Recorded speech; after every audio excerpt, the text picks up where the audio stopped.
4 күнге қонаққа барып, қонақ күтуге түнімен дайындалдық.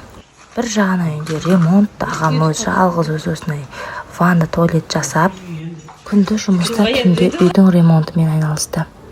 Қалайсың? Жақсы, өздеріңіз қалайсыздар? Махаббат болма? Кім келді? Аты кім оның? Аты кім оның? Жарайды, давай. Жеңгем екеуміздің таңға дейін үлгеретін түріміз жоқ. Сонымен інімді көмекке шақырдық, тазалап, терезелерін бәрін жуып берді. Жошний язык, самса, домашний кефсы, тағы да басқа көптеген заттар пісірдік.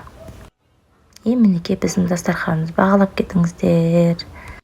Сонау Ташкент қаласынан мама мен папамның класстас достары келді. Таңертең оларды күтіп алып, мінекей танысыңыздар.